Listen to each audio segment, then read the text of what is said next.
In the summer of 1937, the most brilliant military mind in the Soviet Union was taken to a basement in Moscow and shot in the back of the head. He was 43 years old. He had spent 20 years building the most modern and theoretically advanced army in the world. He had written the doctrine that would eventually be used to destroy Nazi Germany. He had warned Stalin repeatedly and in writing that Germany was preparing to attack the Soviet Union and that the Red Army needed to be ready. He had done everything right. He had been right about everything, and Stalin had him killed anyway. His name was Mikhail Tukhachevsky. He was the greatest general the Soviet Union ever produced, and Stalin destroyed him precisely because he was great. To understand Tukhachevsky, you need to understand where he came from and what that meant in the context of the Soviet state. Tukhachevsky was born in 1893 into a family of Russian nobility. His father was from the old aristocratic class. He had been educated in the elite Alexandrovsky military school in Moscow. He had served as a junior officer in the Imperial Russian Army in the First World War and had been captured by the Germans in 1915. He had escaped from a German prisoner of war camp 5 times before finally succeeding on the 5th attempt. When the revolution came in 1917, Tukhachevsky made a decision that defined the rest of his life.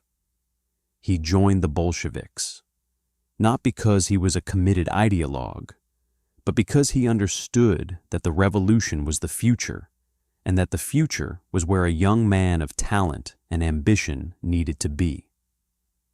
He was 24 years old. He had no idea that the decision he was making would eventually be the reason he was shot. The civil war that followed the revolution was where Tukhachevsky became a legend. The Bolsheviks faced enemies on every side: white armies, foreign interventionists, nationalist movements. The new Red Army was a chaotic, improvised force trying to fight professional soldiers with revolutionary enthusiasm and very little else. Tukhachevsky was given command of armies, and he won with them.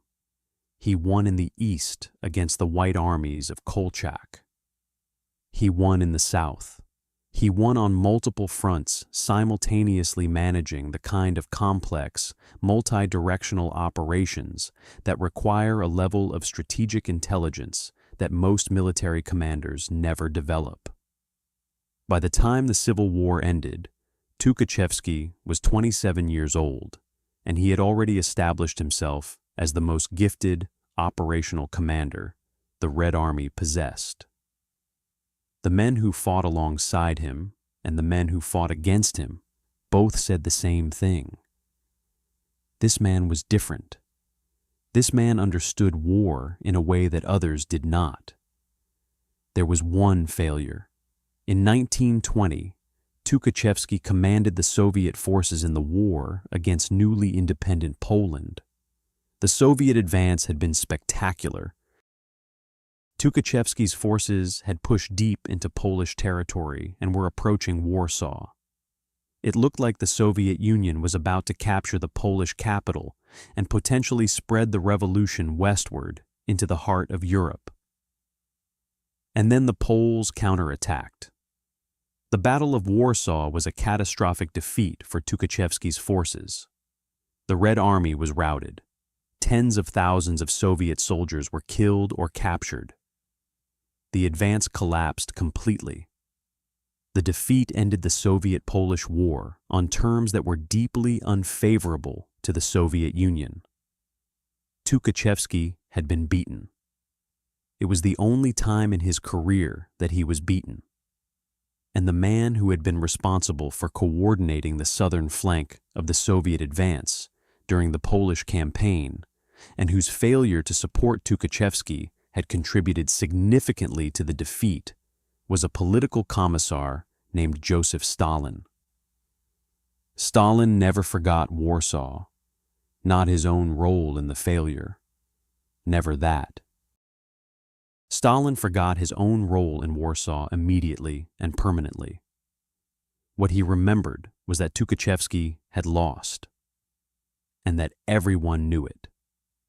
In the years that followed, Tukhachevsky built something extraordinary. He became the chief architect of the modernization of the Red Army. He understood before almost anyone else in the world that the next war would not be fought the way the last war had been fought. The next war would be a war of machines, of tanks and aircraft and motorized infantry moving at speeds that 19th century military doctrine could not account for. Tukhachevsky developed what became known as the theory of deep operations. The idea that modern armies should not attack on a narrow front and try to break through at a single point, but should attack across an enormous front, simultaneously striking deep into the enemy's rear, disrupting their communications and supply lines, and preventing them from organizing a coherent defense.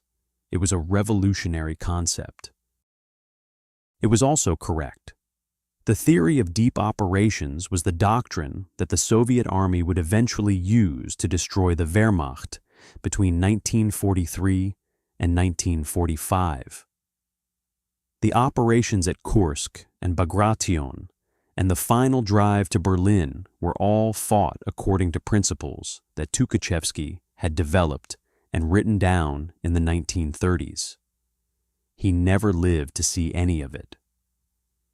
By 1935, Tukhachevsky was one of 5 men given the newly created rank of Marshal of the Soviet Union.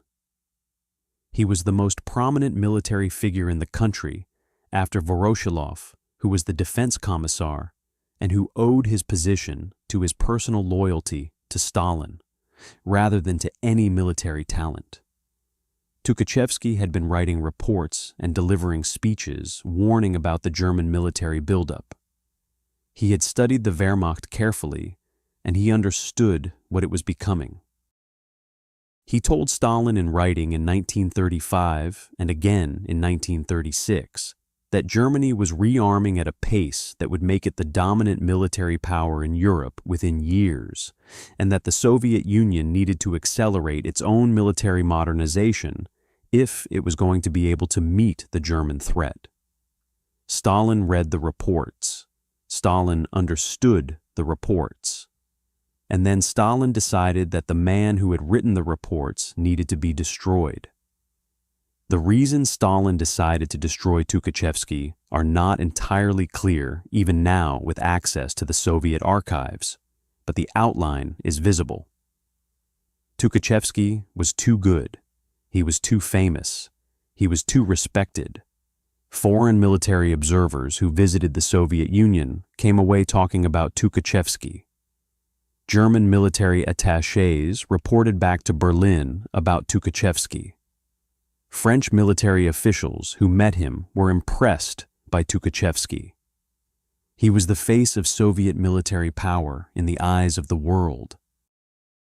And in Stalin's Soviet Union, any individual who was seen as the face of anything was a potential threat.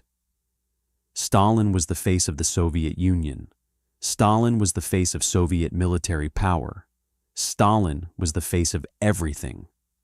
A general who foreigners admired and spoke about and wrote about was a general who had an independent reputation.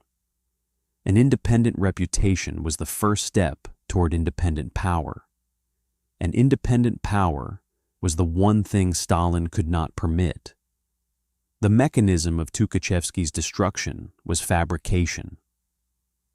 The NKVD under Yezhov constructed a case that Tukhachevsky and the senior leadership of the Red Army were involved in a conspiracy with Nazi Germany to overthrow the Soviet government.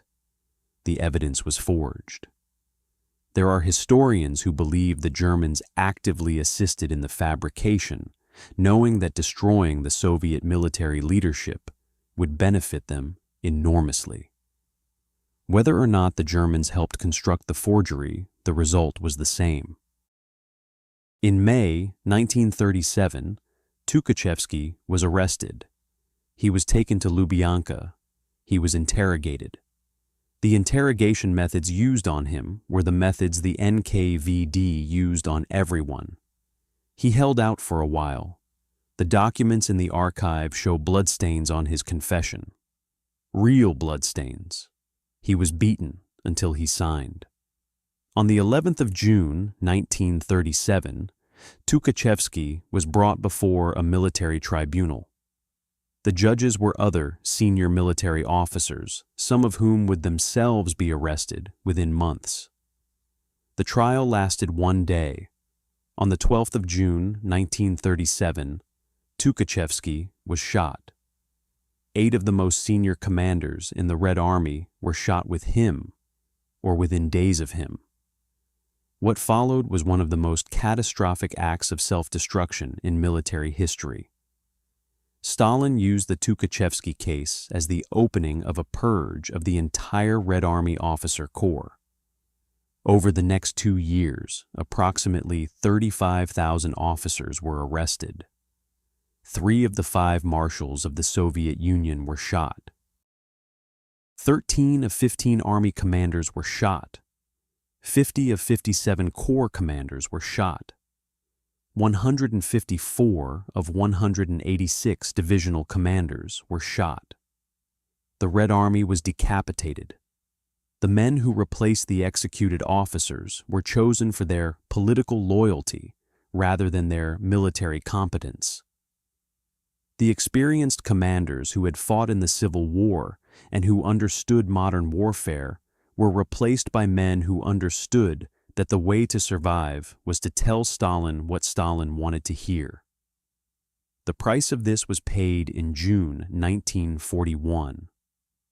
When the Germans attacked the Soviet Union, the Red Army collapsed with a speed and completeness that stunned even the Germans.